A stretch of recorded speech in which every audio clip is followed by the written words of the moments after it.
Welcome to Make a Path Presents. I'm Ronnie Hayes, and today let's talk about the new issue of The Walking Dead comic, issue 178, and this has Princess on the cover fighting a couple soldiers from the Commonwealth.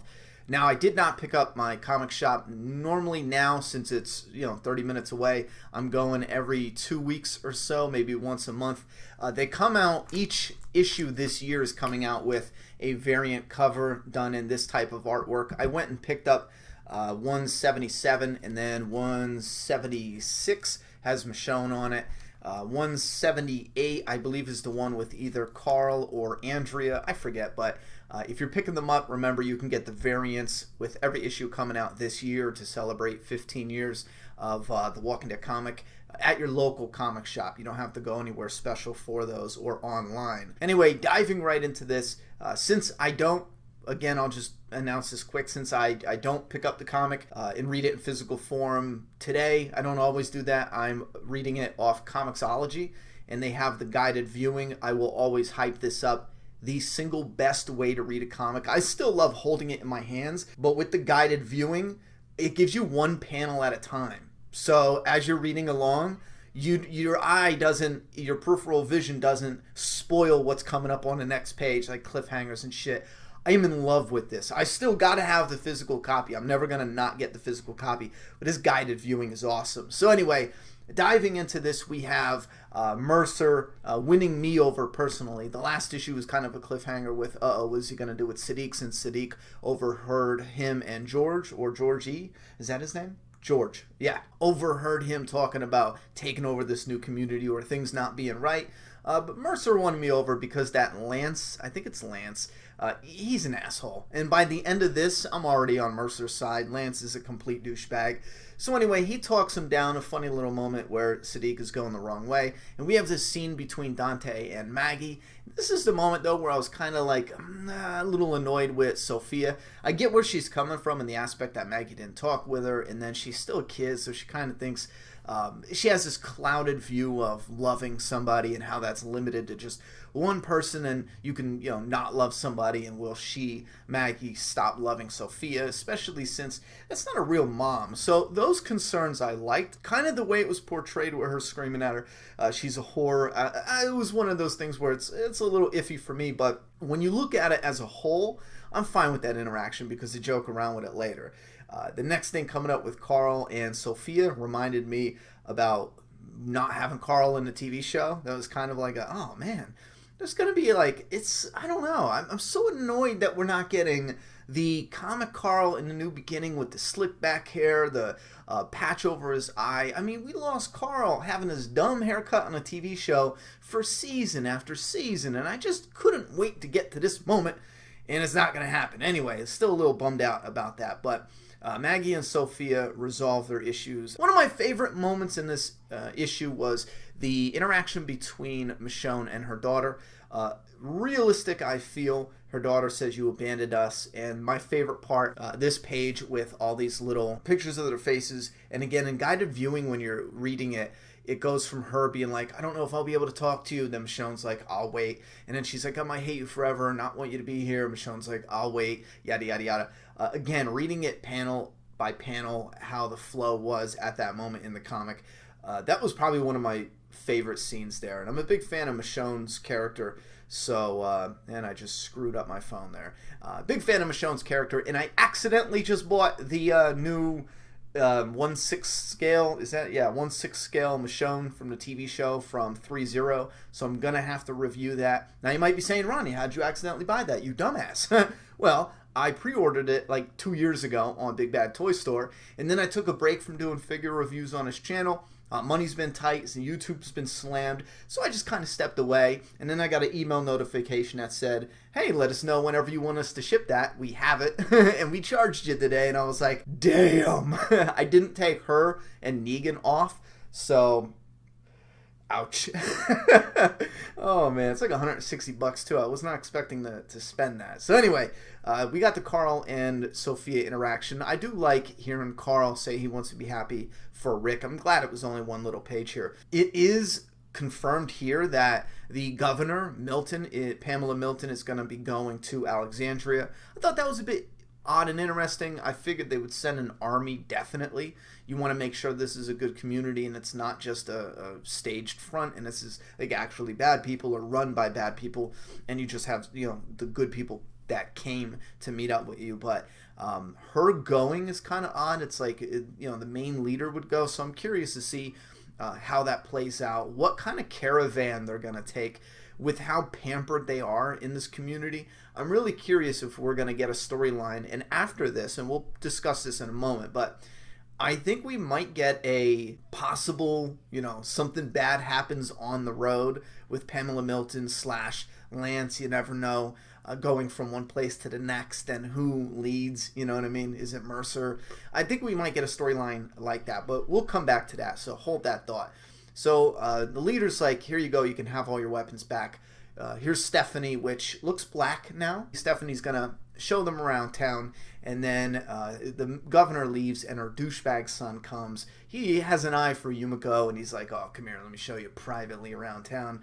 And then he shoves Magna down, and then Princess gives a little ass kick in there. And it is neat that Princess does her little kick some of their asses, but it kind of does make that chunk of soldiers weakened in my eyes. It was like, oh man, that's pretty pathetic, guys, come on.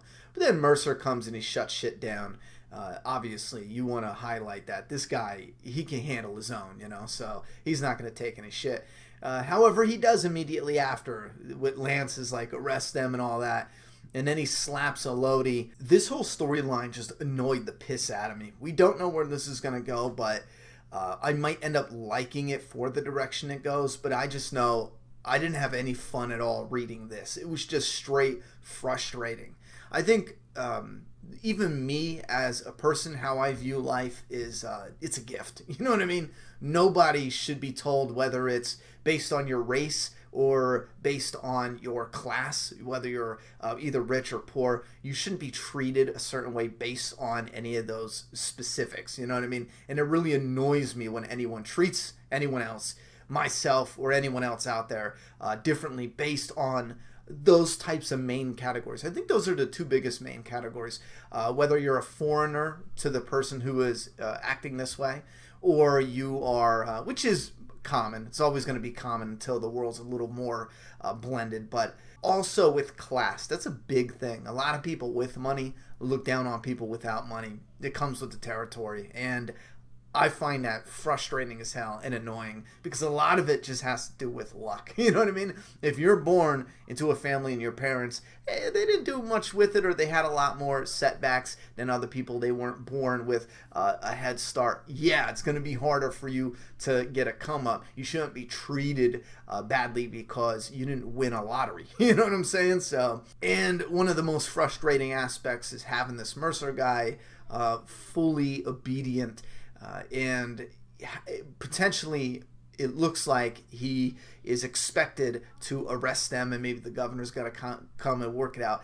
At my point in the story here, I feel like if I was with the survivors, or what I want the survivors to do, is just kind of like, okay, you know what, you guys are touched. Listen, Pamela, it was nice to meet you. This is a promising community, but your son is an asshat, and if I'm around here anymore, I'll probably kill him. You know what I mean? That's not going to fly. We don't need to integrate, because there's no way. Rick will murder your son. He'll skin him alive. We don't tolerate this stupid shit. Where we're from, you know, you're leading the community. You should be thankful for people who are protecting you, not treating them like dogs. They are humans.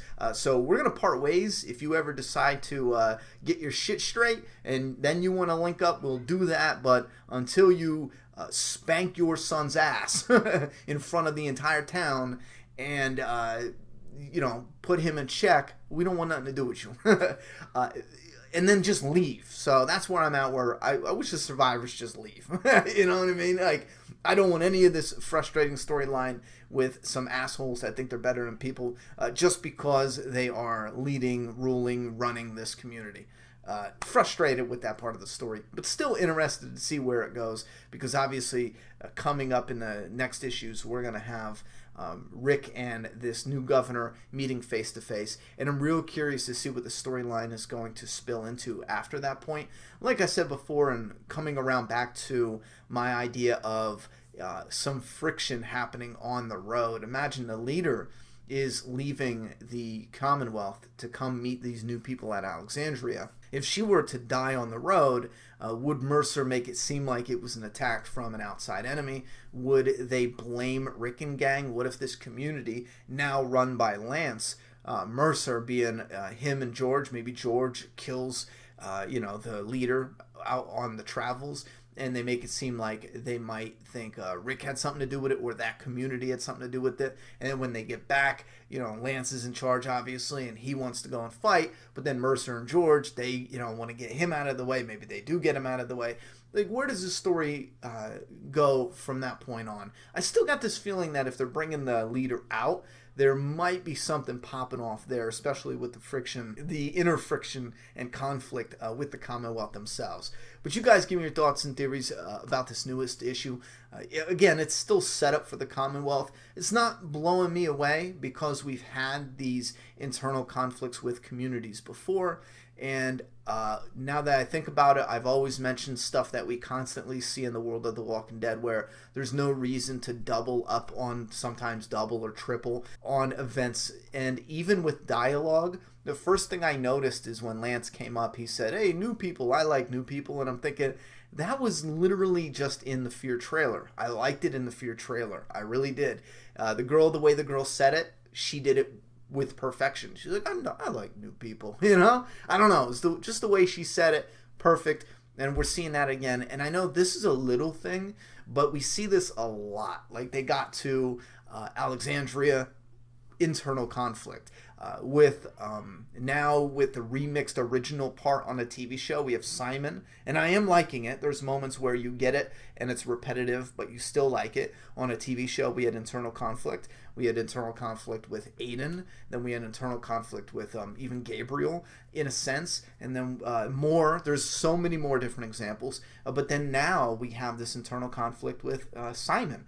It's getting too repetitive, and I think that's why, and how it relates to the comic is, it's okay, I'm liking it, I'm still entertained. I am not pushed away, and I'm not like, oh, I'm going to give up on a story. But for me, it's like, it doesn't hit those exciting notes, as exciting as I feel like I want to be invested into it, because it's getting a bit repetitive. We've had these internal conflicts.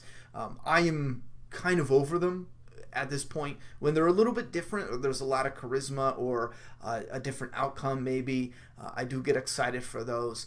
Like I said, charisma is a big thing. Like Simon on the TV show has a ton of charisma, so I'm more lenient to see how that's going to play out, and less frustrated with it than I normally am with something like in the comic book. It's hard to get that charisma of the characters out there.